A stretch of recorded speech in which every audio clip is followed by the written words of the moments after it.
This is the Trading Psychology Podcast. This is VP, creator of No Nonsense Forex and author of the book No Nonsense Forex Trading Psychology, a great Christmas gift, by the way.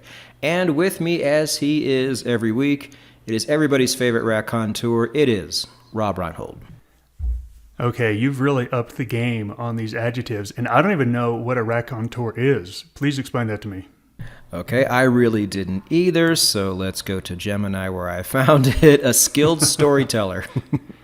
Okay, all right, I'll go with that. It sounded like a derogatory term at first, but I'm okay with that. Okay, now, wouldn't do that to you. If I did, it'd be very, very obvious. So we are moving into some, I don't know if it's more of an anecdotal episode or what it is. I hope this applies to a lot of you, because if it doesn't, then this might not be the most entertaining episode in the world, but maybe it would be. I don't know. It's worth putting together, I think, because I don't think your average low IQ kid really goes for something like trading. It's not a knock on them. I just don't think it's something they're really all that interested in. So I think Rob will be speaking to a lot of people today in an episode called The Smart Kid. Now, we probably need to define what this means. I'm just going to go with the definition that maybe not everybody's going to agree on, but I guess it's what we've all kind of come up with, and this is what most people agree on, and that would be IQ. There are many, many ways to be smart. There are many ways to be dumb. But if we have to default to anything, I would say probably IQ. Are you okay with that? It's the best we have. I'm not okay with it, but it's literally the best we have. Yeah, it's so hard to say. And as we're going to see in this episode, it doesn't always guarantee success. Often at times, it does. It's almost a death sentence in certain ways, because it's, we'll get into it. And we've talked before on this, and I don't like talking about it because it makes me think I'm separating myself from everybody else. But in school, I was known as the smart kid. I went to a Catholic school, and we had to get up and read parts of the Bible in the middle of church. Like, every kid would come up and do it. I was in kindergarten. Every kid would stumble with the reading. I did not. I read it perfectly. I would win all the flashcard math games in school. I would just run over everybody else, and that's just what it was. And so I was known as the smart kid. And so I had all these expectations put on me because that was my identity. I wasn't the most athletic kid, the best looking kid, the funny kid. That's what I had, and that's what I carried with me. And so it probably really screwed with me later on in life, but I'll kind of tell the story of how it affected me growing up and how it affected me in the trading world. And then also the one thing I really figured out that made this what I would call a handicap all completely go away. Patrick, as I've gotten older in life, we grow up and we go to school, and you're like, oh, I got to take math, or I got to take science, and I got to take art. And there's all these subjects you didn't like. For me, my hardest subject was art. If a teacher gave me a piece of paper, said like, draw whatever you want, F. That's an F right away, because I wouldn't even get anything on the paper. Now I'm older, I'm looking back on why we set up the schooling system the way we did. And this really about this episode is that you don't know the possibilities and the strengths and weaknesses of any human being when they're 5 years old. So what do? Hey, let's expose them to as many things as possible over the first 18 years of their life, and they'll fall into what they're good at, and anything they're bad at, they just won't like. And I saw that with my kids. My daughter is terrible at math. She's never been good at math. She's never liked math. So I remember at a certain point, I just said, hey, look, your job is to get a D in math, and then you can never think about it again, because you are never going to have a job with math. And we realized that and recognized that after years and years of like struggling and tutors and tears at the kitchen table. And so I finally realized, oh, this isn't your strength. Let's just focus on your strengths. And so really, if you think about the way we put schooling together is we have all these subjects. We require you to take an art. Why do we do that? You might be really great at it. You might have a talent at it. I didn't. I remember in college I had to take an art class and my roommate had to take a math class. We decided on the first day we were going to show up to each other's classes, and I somehow faked his ID to take his math tests for him so we would both pass the class. So I think in the end what happens is I think everyone will be able to relate to this episode because the reason we chose to do trading in the first place is because we were one of those kids that was, hey, we showed some sort of talent at this, we showed some sort of smarts, and we are suited for this. So I think everyone listening to this is going to relate. Well, two things. One, as soon as they asked you to draw anything you want, you should have just drawn dicks like they did in Superbad, and then they would never ask you again. Two, Father of the Year moment right there. I wish I had that kind of encouragement, because as soon as I got labeled the smart kid, I was expected to get straight A's and everything. And I did, up until the point where I didn't anymore. And we'll talk about that too. Well, you talked about not wanting to be labeled a smart kid. My concern as a father was that my kid be labeled the dumb kid. And I remember they wanted to take her out of class and send her to resource. And I lost my mind. I said, absolutely not. She's going to get a D and an F within the same kids. They're not going to know what her score is. I don't want her dragged out of class to where then she starts to think like, oh, I'm not smart. She is brilliant. She's 26 now. This girl's amazing in so many ways. And I'm like, I do not want her labeled as a dumb kid, because those labels really cause issues. Both the smart kids and the dumb kids, they've got baggage now. Yeah, and I want to talk about something that's going around on social media, and it's gone around on social media probably for the better part of 5 years now. And I'm sure it messes with people too. It's what I call the midwit curve. Rob, I think you've probably seen, I think everybody's seen this before. It's a bell curve, and on one side, on the left side, you have your dimwit. It's usually a picture of some guy with his, half of his head sawn off and he's eating crayons, and that's your dumb guy. And then on the right side, you have your super enlightened, intelligent guy. And then the middle, that's the top of the bell curve, so that's where most people are the constantly frustrated, quivering, shaking person who's just sitting there overthinking everything and thinking of all these reasons not to do something or to criticize something, to where the guy on the left and the guy on the right are both thinking the exact same thing. And I guess the theme of the lesson learned in that midwit curve is to not overthink things. I think it's funny, right? And it's poignant in a lot of ways. It's like the guy on the left and the right, they just buy Bitcoin, to where the people in the middle are talking themselves out of it left and right as price just keeps going higher and higher. I get the idea behind it. But I want to present a different angle to that. Do you know the meme I'm talking about? I don't, but I'm sitting here smiling, and I just realized I'd never had that thought before, that the person on the far right and the far left of the bell curve are both convinced that they can do it for two totally different reasons. Oh my gosh, it's so funny. Yeah, but it's completely wrong. The overthinkers are the top wits. Ask me how I know. And I've known other people like this too. It's good until it's not. And man, I tell you, the expectations you have in life as somebody who has a high IQ, like if I took an IQ test right now, I have no idea what it would be, but I do know what it was back then. It was high. I took it twice. I don't even want to say it out loud, but this is something I carried with me for a long time. And I read a book on this a while back too. And it hit me in the feels in so many different ways, because it talked about my own upbringing. It said, look, the world is not set up for people like you. The world is set up for the people in the middle, because that's where most of them are. You have to understand that. You can't take it personally. You can't sit there and build the world for the people at the very top. There's a very small amount of you that's not fair or right to anybody else, and everything's going to fall apart if you do it that way. So the world has to be set up for the middle. So you are constantly going to be frustrated with everything. And God damn it, Rob, if that wasn't so true, I was frustrated with everything in school. I was frustrated with the way my peers saw things. I was always the oddball. I always saw things a certain way.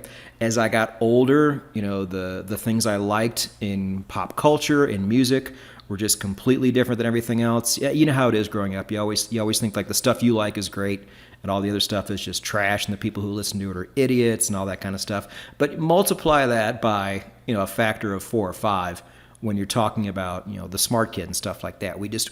The world is always against us in some way. And I think over time it causes us to overthink because we're always suspicious about the way things are. And so I think our brain just goes into hyperdrive sometimes. Have you known people like this? And can you relate to this at all? I think the best story about this comes from Malcolm Gladwell's book, The Outliers. In chapter 2, he talks about intelligence. And this is the first time I'd ever heard the story about a gentleman named Christopher Langan, Langan. He is regarded to be the smartest person in the world, the person with the highest IQ. But his story is kind of one of tragedy where he went to high school and he was bored. And so he asked his teachers for more work, for harder work. And they all didn't like him because he was a jerk about it. And so he just sat there and read books on his own. And when he took the SAT, he got a perfect score while taking a nap during it. So he napped during the SAT. He got a perfect score. He was able to get into a really good college, but then he got kicked out of college because he was always fighting the system. He always thought he was the smartest person in the room, which made him unlikable. And actually his life, people are, looking at him saying, hey, this guy should have been everything. This guy should have been the most successful. But yet he had that attitude of being the smart kid to where he never learned how to fit into society. So I think this is the all-time best story. And if any of you want to pick it up, it's in chapter 2 of Malcolm Gladwell's book, The Outlier. It really goes to show that intelligence isn't the key to success. And I know who you're talking about. Yeah, I think he has a 200 IQ. He's kind of a middle-aged man now, and he worked most of his life as a bouncer, which is really not a good idea. It's not a good profession to have, provided you could do something else. But that's what he did for a very long time. Now he lives on a farm in the middle of nowhere. He's married. Seems quite happy. But yeah, he did have a rough road because the world is just not built for people like that. So you constantly feel like you're against it. And at the end of the day, here's the worst part about it. Like the reason why, especially when we're younger, we try to wear it like a badge and really try to rub it in people's faces is because that's all we have.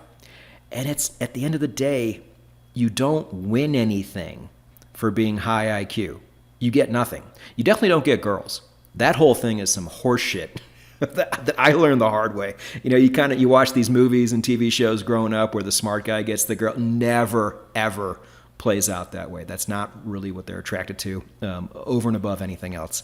And you kind of learn that it's the midwits that really figure it out. The people on the smarter end of that midwit curve are really the ones that just kill it because they know what they have to do and they have an easy time doing it. They're like, look, maybe I'm smarter than this, but this is what I'm being asked to do. And then they just do it and they crush it.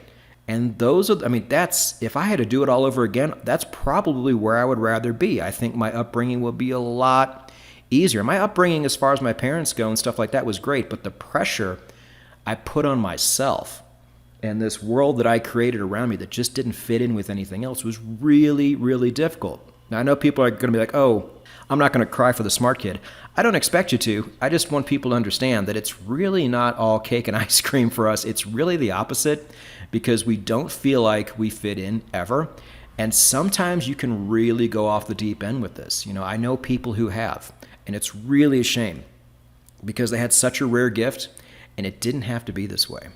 That was basically Malcolm Gladwell's conclusion in The Outliers, was that you don't want to be highly intelligent. You want to be somewhere, as you said, not in the middle, but a little bit to the right, to where, okay, you're a little bit smarter than the average person, but you're not so smart that you think you know the best way, that you learn how to work within systems, you learn how to be humble. And really, that's the big story of Christopher Langan, was that he wasn't humble in his life because he knew he was smart. He was by far the smartest person in the room, and yet he was never able to capitalize on it because he wasn't humble. And I think that's really what this comes down to. And I want to just use the stock markets, the Forex markets, all the markets. There are people out there that think they're smarter than the Forex markets. No, you're not. You're absolutely not. And having that attitude, look, I had that attitude. Hey, I was a smart kid. I'm smarter than a lot of other people I know. I can figure this out. And I looked at the market. I'm like, this market's wrong. This dumbass market is wrong. So I'm going to take a counter trend trade because it's stupid and I'm smart.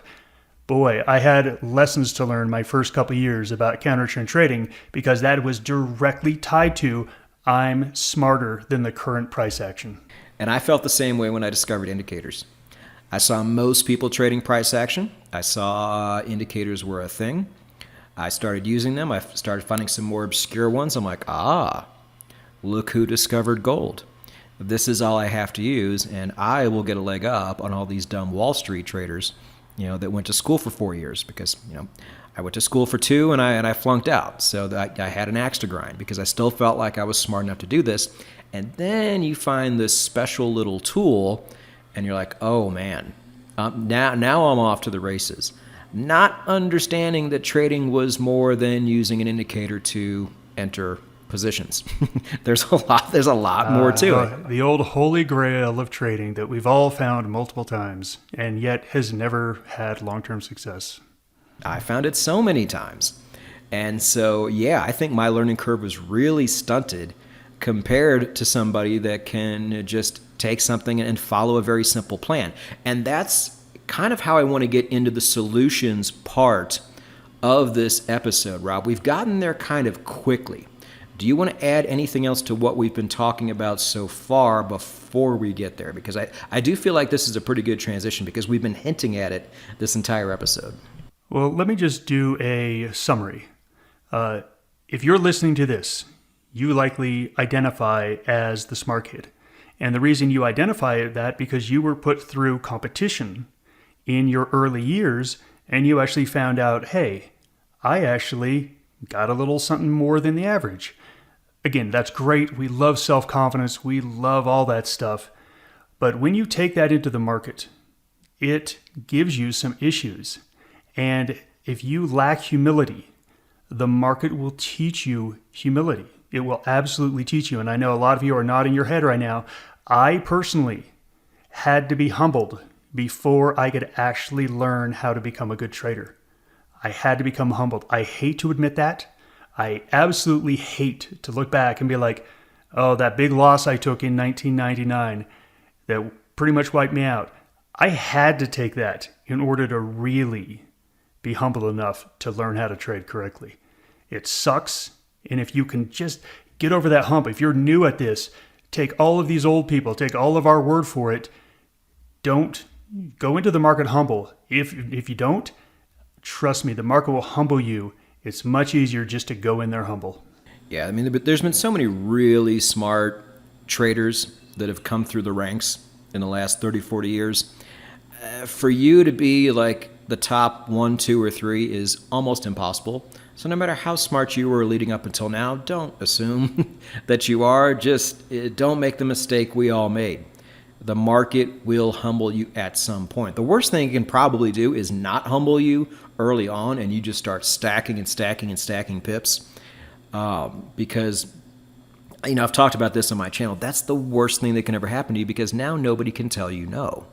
And even if you fail, you probably just think it's a matter of trying the same thing over and over again because you already saw how successful it was. So that means you're just going to keep failing over and over again without learning anything. Again, ask me how I know. One real quick thing, Rob, on a concept called lateral thinking. There's 2 types. There's lateral and linear. Lateral, think like big picture type stuff, like big idea type people like Elon Musk.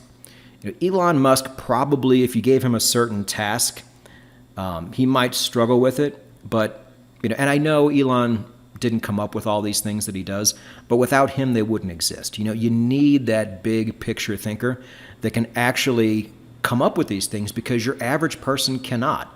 99% of the world could never come up with any of these things, much less execute on it. So I feel that certain smart kids have the ability to do this, but the problem is when you're going lateral, when you're going side to side, you're not going down the line. And that's called linear thinking. And this is what most people do. Most people, if you give them a step-by-step plan, whether it's putting together Legos or putting together a trade plan, it's a step-by-step process. It's very black and white. And linear thinkers are good at following these things. Lateral people are not, because their brains go in every other fucking direction except for straight, where they need to go. And so this is a constant problem too.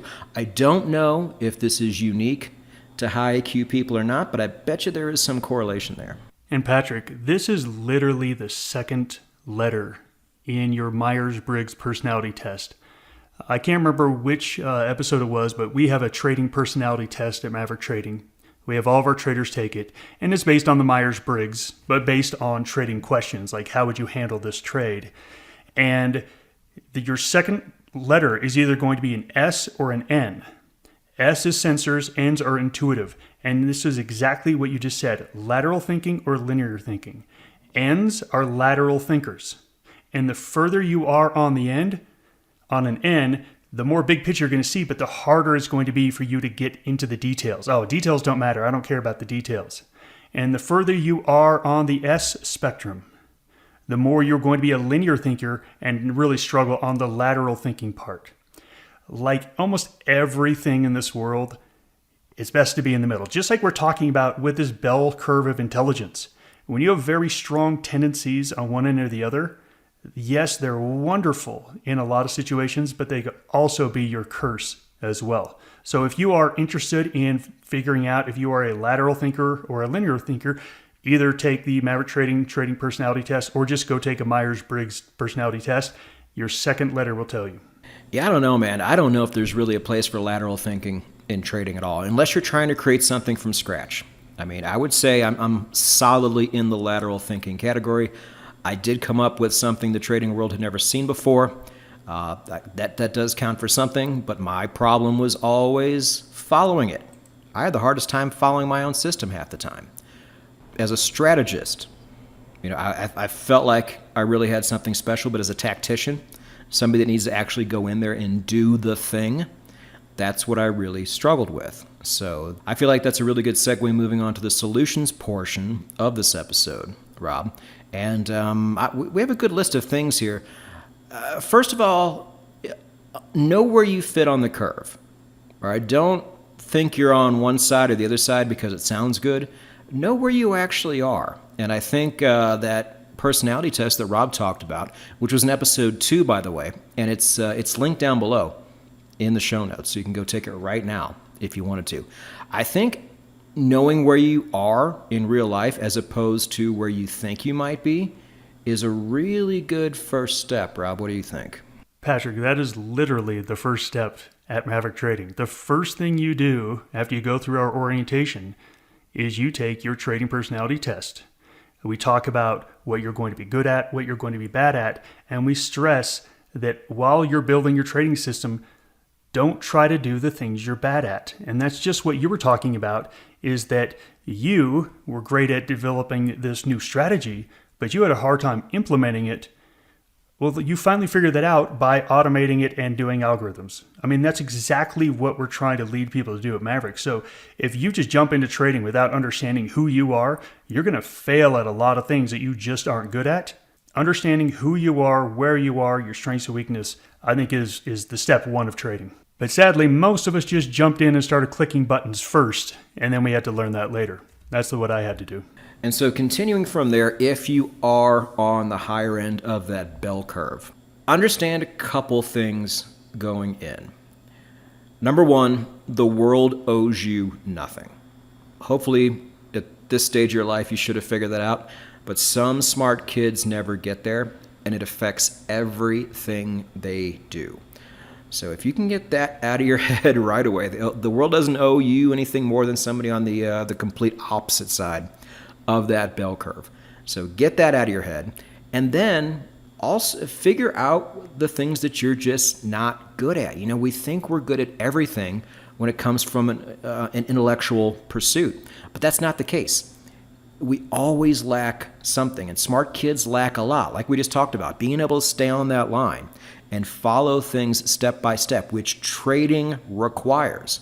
Might be something you're really not good at. You have to have enough humility at this point to at least know that.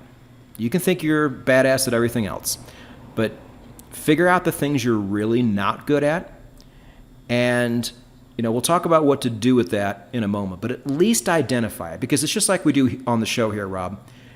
We are at the very top of the show, we identify the problem, because if you can't identify it at first, then it doesn't really matter what we talk about if you're not aware that you have these issues in the first place. So true. I turned 50 this year. I never thought I would be 50. I mean, I'm still, in my mind, I'm 21 years old. And I hit 50.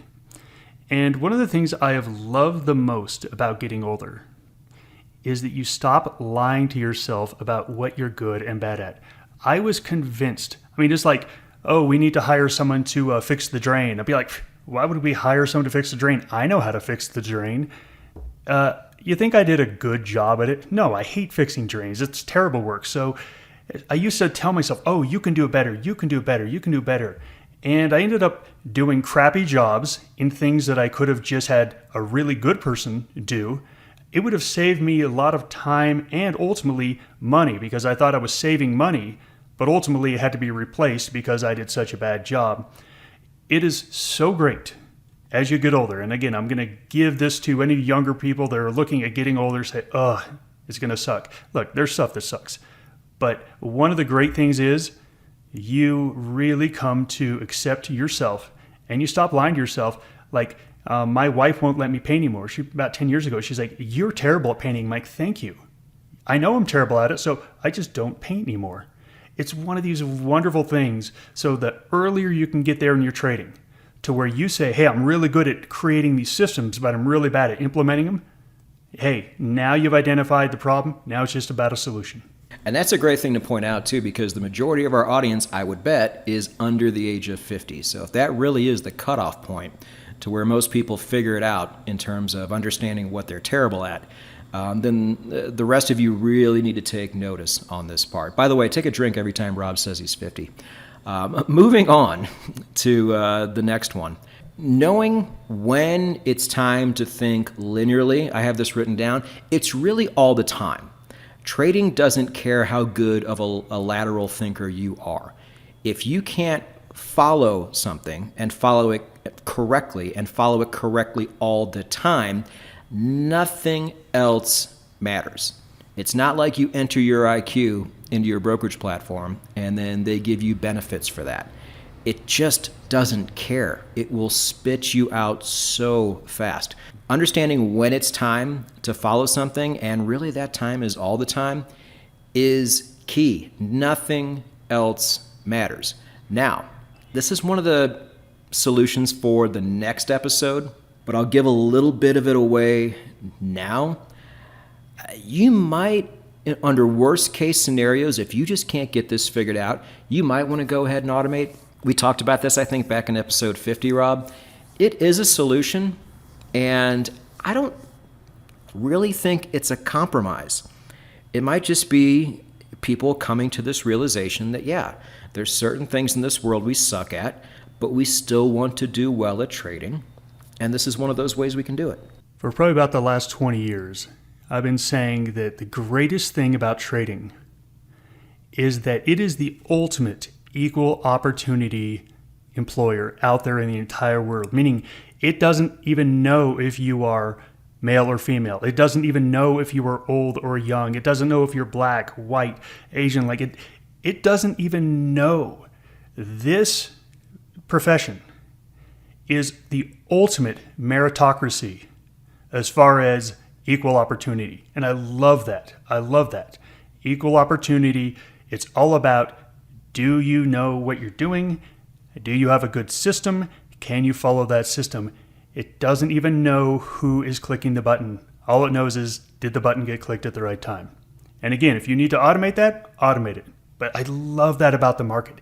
It is the ultimate meritocracy in this world. I do too, as part of the first chapter in my book. And I can remember, he's not around now, but I had a constant YouTube commenter.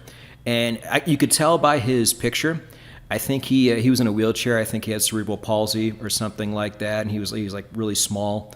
And he said after a while, he's like, look, man, I have this condition. You know, I have all these things going against me. Do I have to do it this way, or can I do that, or can I cut corners and just do it this way instead? I'm like, I had to give some tough love to this guy. I'm like, nope, you don't get a pass. You have to do it just like everybody else does. And you said it right. That's the greatest part of this market. It just doesn't care who you are. It rewards people who can follow a system consistently without deviating from it. The end.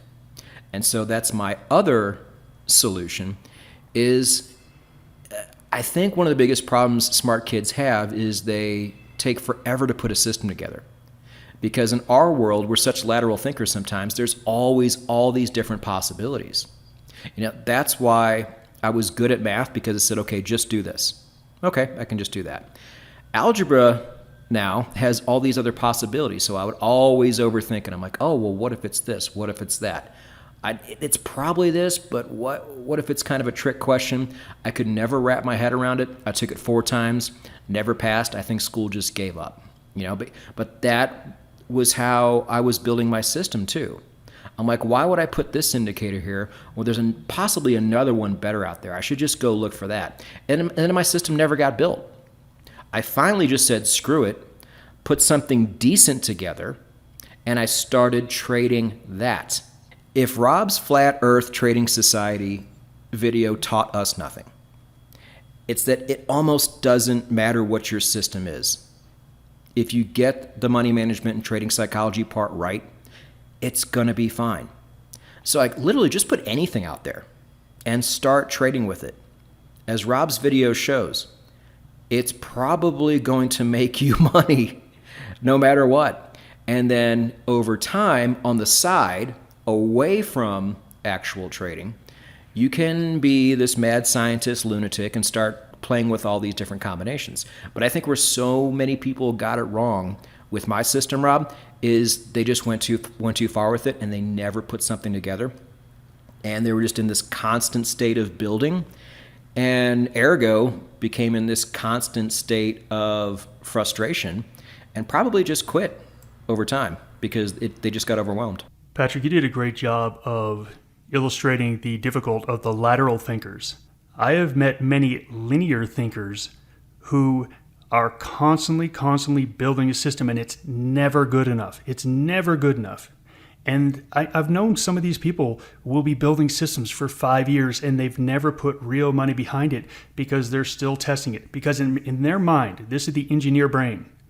You know, every time you flip a light switch, the light comes on. And if it doesn't come on, it means there's something wrong with it. And they take that mindset into trading where, hey, there's something wrong here. I need to keep working on it so I can get rid of all the mistakes.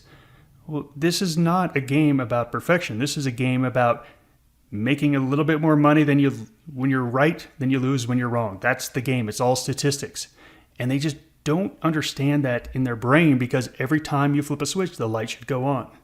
That is not how trading works. So people who are very strong linear thinkers, they're also going to get stuck to where they're going to get, quote, overwhelmed, and it's overwhelmed because they don't think it's perfect enough. So there's 2 problems here. Lateral thinkers all over the place, doing all this stuff, never can get it implemented. And then you have the engineer types that are never happy that it's perfect enough. Yeah, and that's where I think that my system of trading, and I will give it credit, really caters well to both.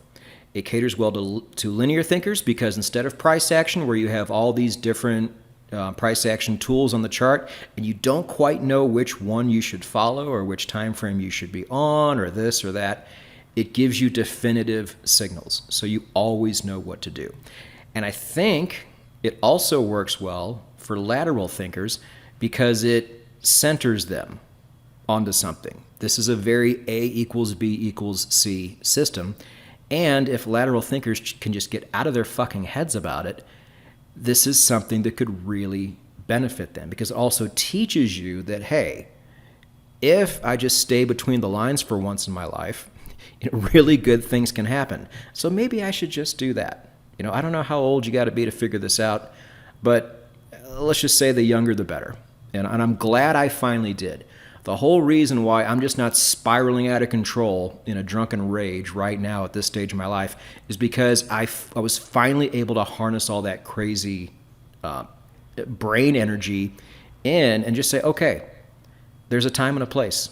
There's a time to be a lunatic and have all these ideas in your head, and there's a time to just color within the lines and just let it happen. And so that's what I did.